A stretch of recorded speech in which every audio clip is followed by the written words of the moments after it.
ভয় করে কি বাবা মা না পুলিশ যদি নিয়ে যায়। কি জানে কখন আমাদের বস্তি থাকিও সরিয়ে দেয়।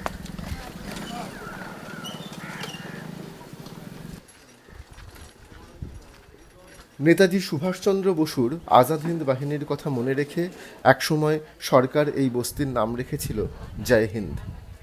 বস্তির বাড়িতে ক্লাব ঘরের মাথায় এখনো পতপত করে উঠছে ভারতের তেরঙা পতাকা। কিন্তু প্রশাসনের আশঙ্কা এই বস্তিতে যারা থাকেন তারা ভারতীয় নন, অবৈধ বাংলাদেশি। তাই দিল্লির বুকে তৈরি আস্ত একটি বস্তির বিদ্যুতের লাইন কেটে দিয়েছে সরকার। ময়লা পরিষ্কার করে রাজধানীর স্বচ্ছতা বজায় রাখার দায়িত্ব বহন করে চলেছে যে বস্তি, সেখানে নিত্যদিন পুলিশের আনাগোনা। যাকে তাকে যখন তখন তুলে নিয়ে গিয়ে জেরা করা হচ্ছে। জাতীয় পতাকার তলায় দাঁড়িয়ে প্রতিদিন প্রতি মুহূর্তে নিজেদের নাগরিকত্ব প্রমাণ করতে হচ্ছে একদল দিন আনা দিন খাওয়া মানুষকে। তাদেরই অন্যতম ফাতেমা বিবি। মেয়ে আর স্বামীকে নিয়ে দীর্ঘদিন ধরে দিল্লিতে বসবাস করেন ফাতেমা। বিভিন্ন এনজিওতে ছোটোখাটো কাজ করে দিন চলে তার। সরকারের তৈরি করে দেওয়া বস্তির কমন টয়লেট পরিষ্কারের দায়িত্ব তার। সেই ফাতেমাই এখন জয় হিন্দ বস্তির অন্যতম প্রতিবাদী মুখ হয়ে উঠেছেন। তাদের সঙ্গে যে অনাচার হচ্ছে বলে অভিযোগ, তার বিরুদ্ধে সোচ্চার ফাতেমা। ডিডব্লিউ এর ক্যামেরার সামনে তার প্রশ্ন, নামে মুসলিম বলেই কি তাদের সঙ্গে এই অনাচার হচ্ছে, নাকি তাদের অপরাধ তারা বাঙালি? পুলিশকে একাধিকবার নিজেদের কাগজ দেখিয়েছেন ফাতেমা এবং তার স্বামী, কিন্তু তা তো ভয় কাটছে না। গুড়গাঁও সহ দেশের বিভিন্ন প্রান্তে বাঙালি পরিযায়ী শ্রমিকদের সঙ্গে যে কাণ্ড হচ্ছে, তাতে তাদের আশঙ্কা যে কোনো দিন তাদের কোনো কারণ ছাড়া পুলিশ তুলে নিয়ে যেতে পারে। গুড়গাঁও কি অবস্থা, লোক কিভাবে পালাচ্ছে ওখানে, ভয়ে মারের ভয় ধরে নিয়ে যাচ্ছে। তো সেটা কানুন হিসেবেও মানে কানুনের থাকিয়েও বেধারাক মানে সুলুক করছে, লোকজনকে মার ধার বিভিন্ন ধারণার ওখানে অত্যাচার হচ্ছে। বাঙালি বলতে নাকি বাংলাদেশি। তা আমার কাছে কথা হলো যে এতদিন ধরে সরকার কি করছে? আমরা হিন্দুস্তানি হওয়ার বাবজুদ, ভারতে হওয়ার বাবজুদ আমরা কেন আইটি প্রুফ দেখাবো আর কেন আমাদেরকে বাংলাদেশি বলবে? কারণ আমরা তো কখনো যারা ইলেকশন লড়ে তাদেরকে তো কখনো বলি না এরা বাংলাদেশি, কখনো আমরা এদের আইডেন্টি চেক করি নাই। কারণ ওরা যদি ভারতে থেকে আইডেন্টি যদি ওরা না দেখায়, আমরা কেন দেখাবো?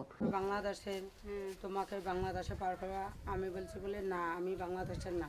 ফাতেমার ভয়, রোমা বেওয়ার সঙ্গে যে ঘটনা ঘটেছে, গুড়গাঁওয়ে যেভাবে পরিযায়ী শ্রমিকদের ধরে মারধর করা হচ্ছে, তাদের সঙ্গেও যে কোনো দিন এমন ঘটনা ঘটতে পারে। রোমা ফাতেমারই প্রতিবেশী। কুচবিহারে যে গ্রামে ফাতেমার বাড়ি, রোমার বাপের বাড়িও সেখানে।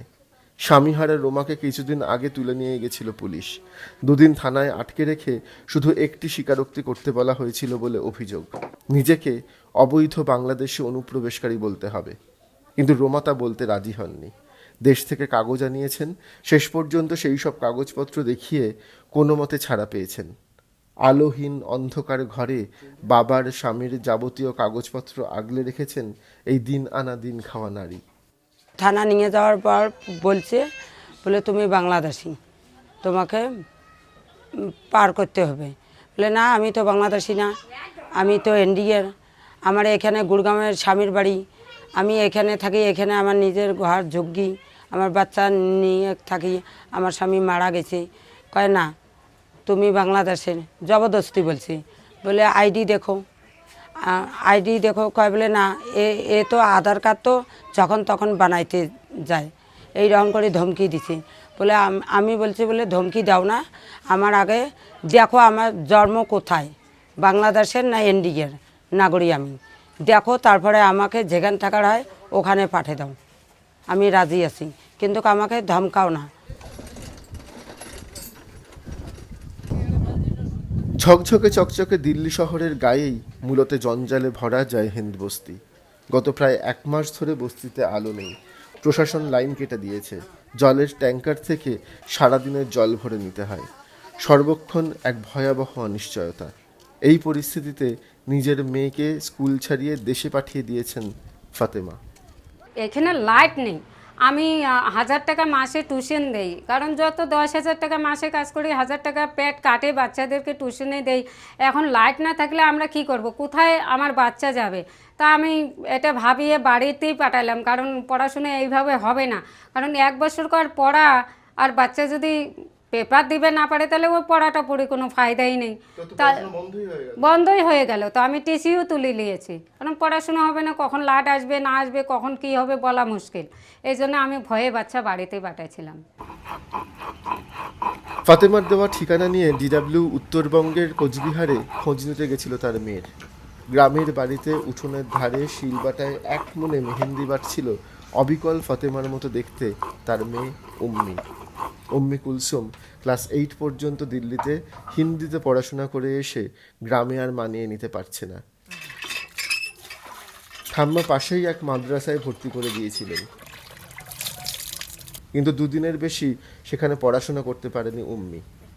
দিল্লি ফিরতে না পারলে আর পড়াশোনা হবে না। গ্রামে তার কোনো বন্ধু নেই, সারাক্ষণ স্কুলের বন্ধুদের কথা মনে পড়ে উম্মির। কিন্তু দিল্লি ফিরতে ভয় হয়, রাতে ঘুম আসে না বাবা মায়ের চিন্তায়। আগে আমরা ওদিকে ছিলাম, বন্ধুরা ছিল, তা এই যে বাংলাদেশি করার পর থেকে বাবা মা বাড়ি দিয়ে পাঠাইছে, আর যেতে ইচ্ছে করে না, ভয় করে কি বাবা মা না পুলিশ যদি নিয়ে যায়। দিল্লি, গুড়গাঁও সহ দেশের বিভিন্ন প্রান্তে বাঙালি পরিযায়ী শ্রমিকদের ওপর জুলুমের অভিযোগ উঠছে। বাংলাদেশি বলে তাদের বিভিন্ন জায়গায় আটক করা হচ্ছে, কাগজ দেখাতে না পারলে পাঠানো হচ্ছে ডিটেনশন ক্যাম্পেও। পরিযায়ী শ্রমিকদের দাবি অবৈধ বাংলাদেশি অনুপ্রবেশকারীদের ধরা হোক, প্রয়োজনে তারাই চিহ্নিত করে দেবেন এমন মানুষকে, কিন্তু তাদের উপরে জুলুম বন্ধ হোক। এভাবে সকলকে বাংলাদেশি বলে চিহ্নিত করা বন্ধ হোক। সরকারের কাছে এটিই তাদের একমাত্র আবেদন। দিল্লির জয়হিন্দ বস্তিতে বসে ফাতেমা যখন এই দাবি তুলছেন সুদূর কুচবিহারে, তখন তার শাশুড়ি মাটির দাওয়ায় বসে 2 চোখে জল নিয়ে ফিরে আসতে বলছেন তাদের। আমার ছেলে আমার বাড়ি ছিল, আমি বারবার ছেলে ঘরে কাঁদছি, বাবা তোমরা বাড়ি এসো, বাড়ি এসো, বাড়ি এসো। আমি তো ছেলে ঘরে কোনো সময় করি না। ফিরে আসতে বলছেন গ্রামের ভিটে। এই ভিটে বাড়ির কাগজই তো তাদের নাগরিকত্বের একমাত্র পরিচয়।